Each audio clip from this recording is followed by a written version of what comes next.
para hoje é Deus, Clavos da Existência. Né? É um tema... Falar de Deus é uma coisa difícil, né? Porque a gente sabe, lendo os evangelhos, que ainda a gente não tem inteligências, né, que chega ao ponto de poder compreender Deus. Né? A gente pode senti-lo. E antes a gente vai fazer uma prece para iniciar a tarefa. E a gente vai fazer uma prece a quem? A Deus, que é para quem geralmente a gente ora, que é o nosso Criador, a causa primária de todas as coisas que existem no mundo. Pai amado, gratidão por estarmos nesta casa, por podermos fazer parte dessa comunidade e estarmos inseridos no teu contexto de amor.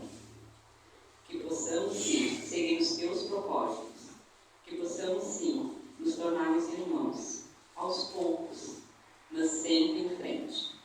Agradecemos a oportunidade de estarmos aqui e que possamos ser, durante toda a nossa caminhada terrena, nessa vida material, que possamos tentar ser o teu exemplo, o teu apóstolo. Que assim seja. Quando foi me dado esse tema, assim, foi até muito interessante. O primeiro livro que eu comprei quando eu entrei no Espiritismo em 2016 foi Deus, a causa primária. Eu achei tão lindo o título, quando eu entrei no PZ em 2016, na biblioteca, que eu comprei para ler. E caiu um tema assim, daí eu estava olhando os meus livros, nossa, eu já vi alguma coisa em casa sobre isso. E achei o livro. É um livro maravilhoso, se alguém quiser ler depois eu impresso. É do Roosevelt Adolfo Thiago, da Férez, é da editora da Férez mesmo. E aí ele começa, ele tem assim, por exemplo, no livro dele no final, né? Refletir sobre Deus é mergulhar na essência da vida. Afinal, tudo que existe está mergulhado nele. Mesmo com nossas limitações de entendimento, e daí a gente volta, né? Que isso está no livro dos Espíritos, que a gente ainda não tem, né, essa inteligência para poder realmente compreender Deus. Estudar o Criador nos faz despertar como criaturas, encontrando as respostas necessárias a uma vida saudável. Desse entendimento depende nossa harmonização com toda a criação, permitindo assim que vivamos integrados ao todo. Nesse livro, a parte tem um capítulo que é especificamente sobre as provas da existência de Deus, que é, se não me engano, a parte 2. O que ele fez para dar uma explicação sobre as provas da existência de Deus? Em vez de a gente tentar explicar e dar provas da existência de Deus, a gente faz uma coisa ao contrário. A gente vê que toda causa tem que ter um efeito. Então a gente vai falar sobre todos os efeitos que tem na criação, né? E ele começou essa parte das provas da existência de Deus falando sobre um renomado cientista, porque isso é uma coisa que a gente tem que deixar bem claro, assim, para quem está entrando no Espiritismo. A ciência e a religião, ou seja, né, elas andam juntas. Elas andaram muito sem separadas, né? Foi uma das grandes divisões que se teve em relação às religiões e mesmo ao conhecimento dos homens sobre Deus, essa separação que se fez da ciência e da religião. Como se uma coisa não estivesse junto ou em encontro da outra.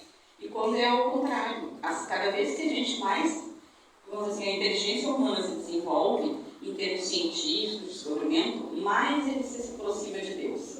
E isso está sendo comprovado através de pesquisas. Hoje existem estudos que falam, por exemplo, sobre a eficácia da prece, né?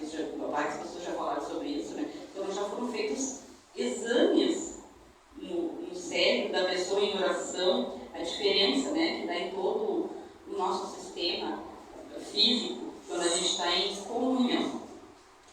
E esse cientista, o nome dele é Abraham Craig Morrison. Ele foi presidente da Academia de Ciências de Nova York.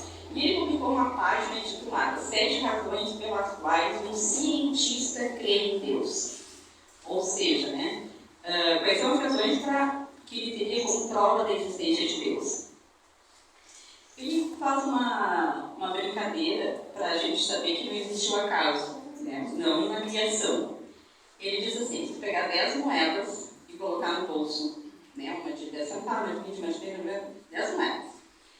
Se a primeira vez tu tentar tirar o número 1, tu tem 10 tentativas, né? Devolve a moeda. Se tentar tirar a 1 e devolver, e tentar atirar a 1 a 2 na mesma sequência, a tua probabilidade é de 100 vezes. Se tu tentar tirar da 1 a 3, a probabilidade vai para 1 em 1000. E se tu tentar tirar de 1 a 10 no bolso na sequência certinha, que a gente chama de sorte, né, de acaso, a possibilidade de êxito é de 10 bilhões. Quer dizer, dificilmente tu vai conseguir realmente tirar todas as moedas ao acaso na sorte. 1, 2, 3, 4, 5, 6, 7, 8, 9, 10. O que ele fez com isso? Que ele queria desmistificar, na realidade, a ideia absurda da criação do mundo e de nós ao acaso. Porque a natureza, a criação dos planetas, a nossa criação, a criação da vida na Terra é algo tão perfeito que se fugisse 1 milímetro de algum lugar, nós não existiríamos. E ele dá um exemplo. Aqui. A Terra, ela mede 60 km. A atmosfera da Terra mede 60 km. E isso não é por acaso. Se, por exemplo, ela tivesse 40 km, seria impossível que os meteoros e os meteoritos que diariamente caem na Terra e são ralados na atmosfera, né? Um meteorito, quando bate na atmosfera, ele se explode, né? Elas cairiam na Terra e destruiriam tudo que existe. Por causa dessa atmosfera de 60 km, eles são ralados e terminam em pedrinhas insignificantes.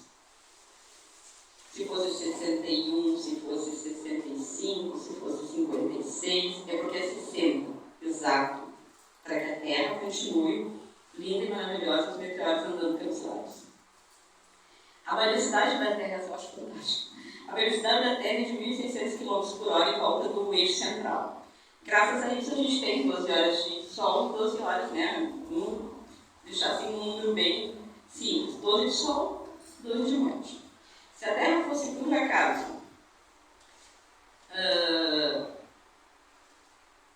tivesse 160 km por hora, 160 km seria 10% dos 1.600 que existem, né?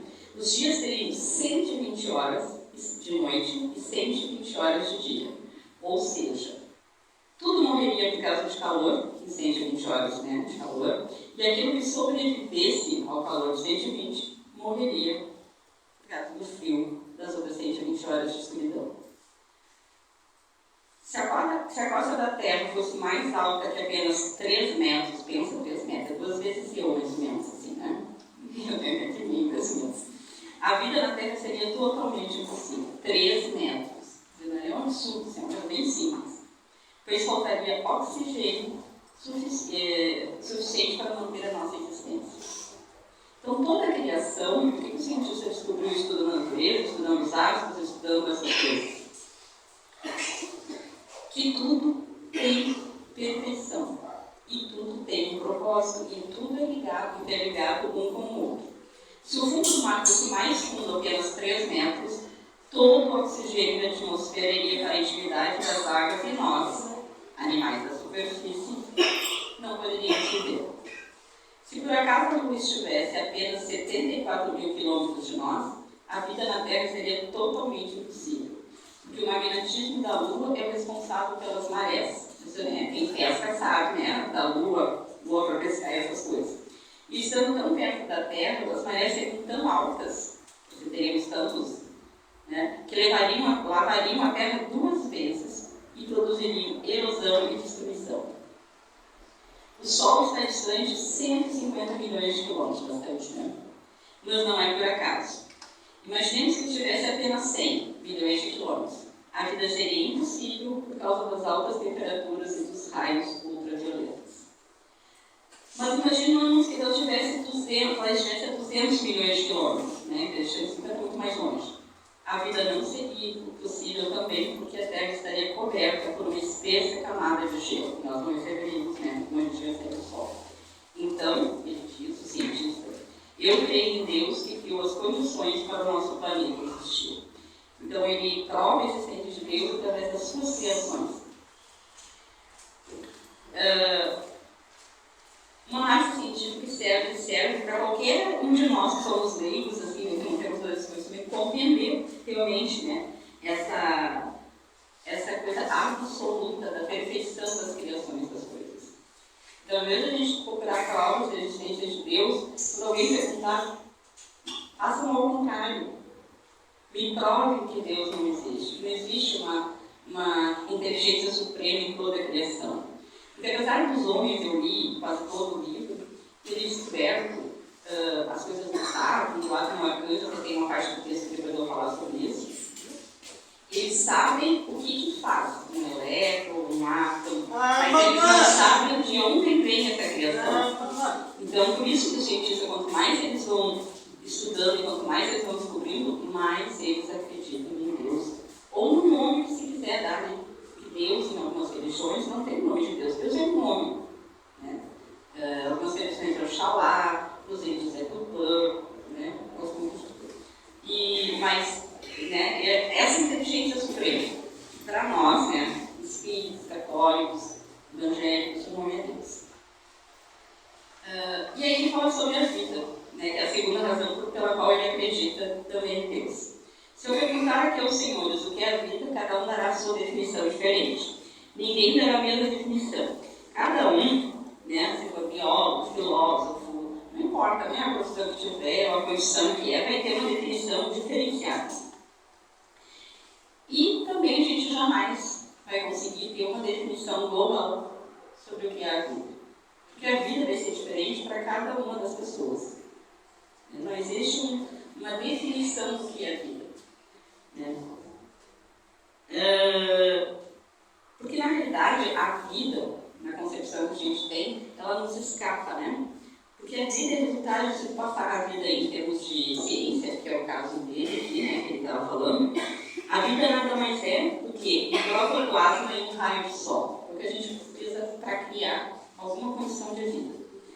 É o fenômeno da disparidade celular, ou seja, as células, né, que se separam, se unem e transformam a vida. Mas a vida, ele diz, é um químico maravilhoso. Uma planta que produz a raiz num adubo apodrecido, isso é verdade, eu tenho prova disso, só tira qualquer sementinha num espetáculo, né?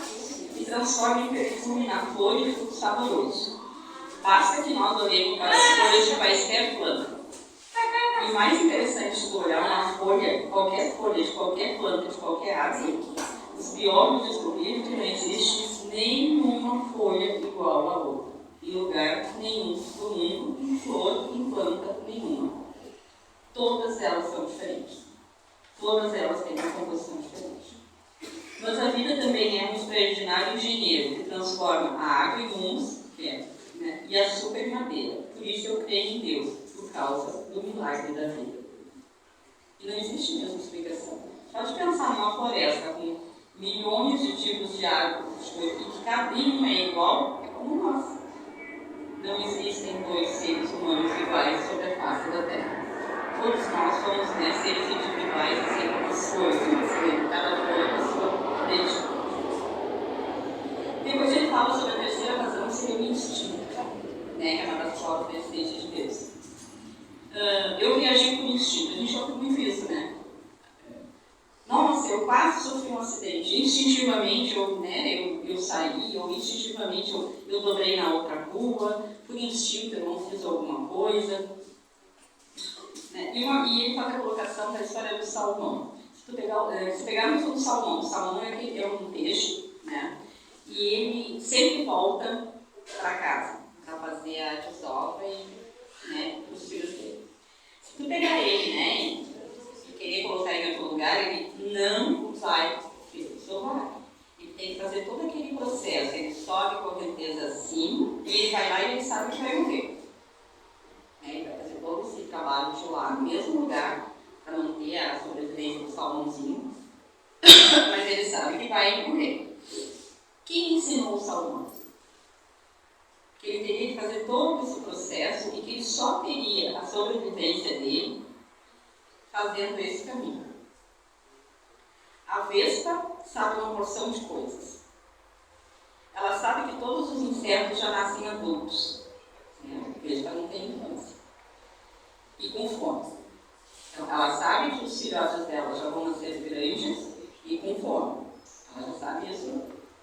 nasceu já sabe disso. Parece até brasileiro do Nordeste, que botou tudo cambiado. Então a pessoa sabe que os seus descendentes só podem comer carne viva.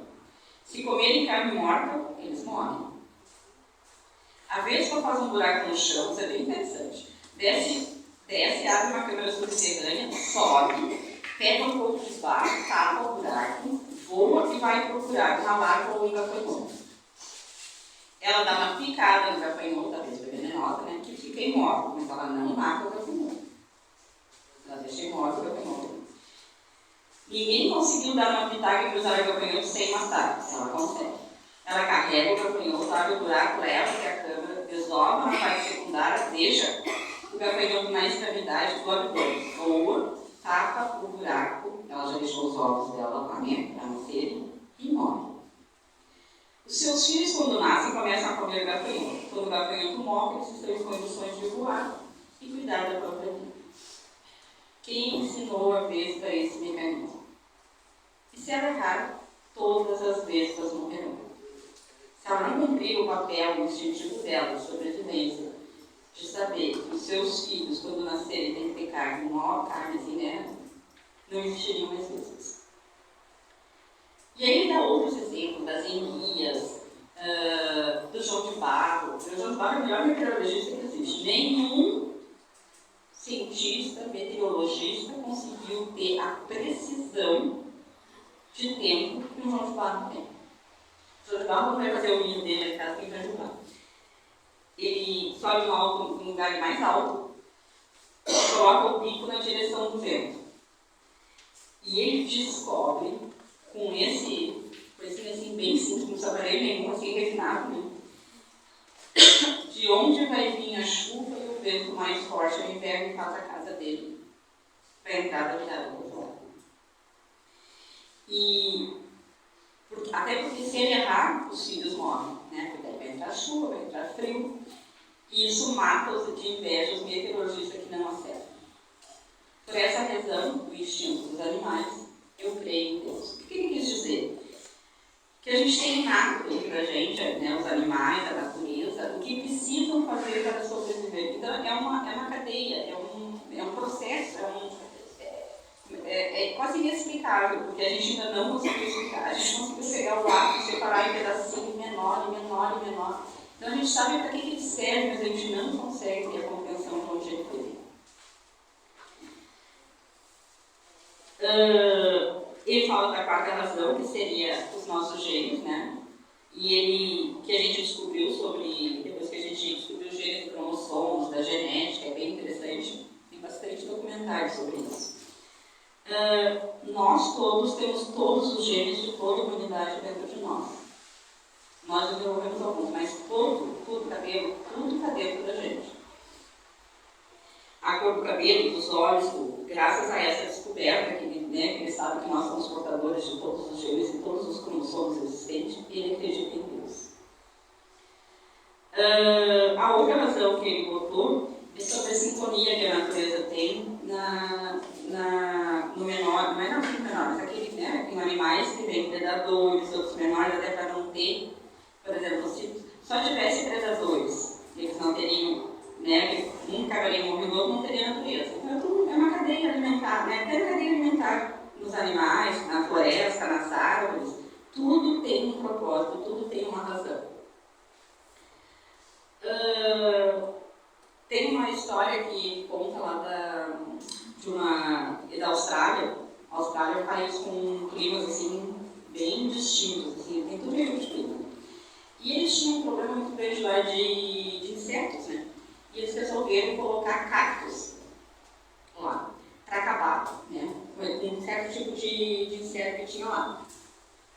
Só que o que aconteceu? Eles colocaram um cactus, trouxeram de outro país, de outro lugar, para acabar com isso, para melhorar, para poder produzir, que era muito alto. O que estava acontecendo? O cactus, como ele não tinha um predador, que era o que pegava, né, que realmente comia o cactus, ele começou a se espalhar e estava acabando com a Austrália.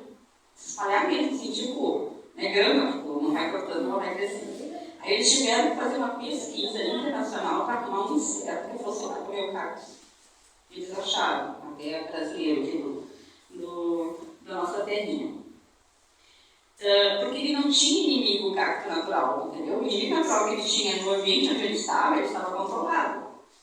Quando ele foi para um ambiente em que ele não tinha nenhum inimigo, ele se proliferou. Então precisou fazer mais um aprendizado, né? E se eles não fizessem isso, a Austrália ia sumir. Porque realmente o cacto tomou conta. E a sétima razão seria a imaginação, né? Na verdade não é a imaginação, acho que seria mais assim a inspiração que a gente tem, né? Que só através da imaginação se pode conceber o inconcebível, ou seja, é só através da nossa inspiração, de quando a gente consegue se desligar e se conectar com alguma coisa superior a nós, é que a gente consegue sentir o inconcebível. Talvez não compreender, porque a gente não tem inteligência para isso, mas a gente conseguir respirar, se desligar mesmo, do celular, do barulho, de tudo.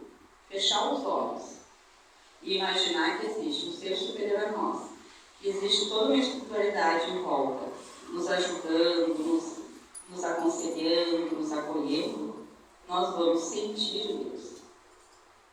E isso talvez seja o que mais nos faz humanos, porque a gente tem essa capacidade. A gente nasce com essa certeza e essa certeza de que existe um ser superior. A gente já nasce com isso. É mais que um instinto, é uma certeza absoluta de que existe um ser superior que nos protege, que nos auxilia, que nos guia, que nos puxa as orelhas, mas que nos quer feliz e que nos ama. Você acredita que ninguém nessa terra, material, que a gente vive, te ame ou goste de ti ou qualquer coisa? Feche os olhos. Deus te ama. E Ele vai estar sempre ali. E a sétima razão dele seria essa da emoção, né? Que eu acho que é uma das maiores e das principais maneiras de saber que Deus existe. Hoje eu fui no Hospital Santo Antônio da Criança, não sei se vocês conhecem o Hospital Santo Antônio, né? Eu fui buscar um exame do meu neto. Eu tenho um neto. E eu estava olhando uma criança com dificuldade, com várias paralisias, assim, inclusive não caminhava, nada assim. E aí ele estava fazendo assim, mãe, o que ele tem? Não, nada, ele está brincando. Mas tu olha para a criança e tu vê nos olhos e no sorriso, mesmo sem falar, a presença de Deus. O propósito dele. O porquê que ele quer nos mostrar essas coisas. O porquê que ele nos traz. Ou para nós que possamos observar, ou para uma família, né? Ou para as pessoas que precisam cuidar. Qual é o propósito de Deus nisso? Que Deus estava ali. Ele carinhoso. Ele não caminhava, ele estava pelas rodas, ele não falava. Mas o olhar de Deus estava dentro daqueles olhinhos. Carinhoso com o pai carinhoso com ele. Né? Talvez a emoção seja a melhor explicação da prova da existência de Deus. Porque a gente se emociona. Se consegue te emocionar com coisas tristes, né? Com a doença, a gente tem que aprender a se emocionar com as coisas delas. Como o pôr do sol. Eu sou apaixonada por céu, né? Quando a gente gosta muito do céu, é saudade de casa. Mas se apaixonar mesmo, se conectar com Deus numa música, se conectar com Deus olhando o pôr do sol, indo para a beira do rio, né? Aqui a comunidade tem uma facilidade, que às vezes a gente assim, que não mora perto de tanta natureza, de estar em contato, né, com Deus através da sua criação. Esse tema das provas de existência de Deus, só esse livro aqui, daria muitas palestras, né? Porque cada capítulo dele é e daí ele vai para as leis universais, ele fala sobre todas as coisas que a gente poderia ficar horas e horas falando. Mas Deus, acima de tudo, é amor. Eu acho que a melhor definição que se dá de Deus é a definição que o Chico dá de amor. O Chico Xavier é a prova da existência de Deus, né? é uma das provas, né? Todas as pessoas que vieram ao mundo para nos ajudar, para fazer muito bem, para acolher as pessoas, para levar uma palavra, todas elas são a prova da existência de Deus. Todas aquelas pessoas que a gente encontra no caminho, quando a gente precisa de uma palavra, de um abraço, de comida, de um emprego, é a prova da existência de Deus. Porque Deus está em toda parte. Como diz aqui no livro, né, diz assim, em Deus vivemos, nos movemos e existimos. E eu coloquei aquilo ali para terminar, porque eu achei assim, tinha que ser do Chico Xavier. Eu achei assim de uma candura, de uma simplicidade a definição de amor. Porque a gente tem uma definição de amor e a gente acha que amor existe antônimo. Lembra qual é o sinônimo antônimo contrário? Não existe nenhuma palavra contrária ao amor. A vida é o amor existencial. A razão é o amor que pondera. O estudo é o amor que analisa. A ciência é o amor que investiga. A filosofia é o amor que pensa. A religião é o amor que busca Deus. A verdade é o amor que nos eterniza. O ideal é o amor que se eleva. A fé é o amor que transcende. A esperança é o amor que sonha. A caridade é o amor que auxilia. E a fraternidade é o amor que se expande. Sacrifício é o amor que se esforça. Renúncia é o amor que depura. Simpatia é o amor que sorri. Trabalho é o amor que constrói.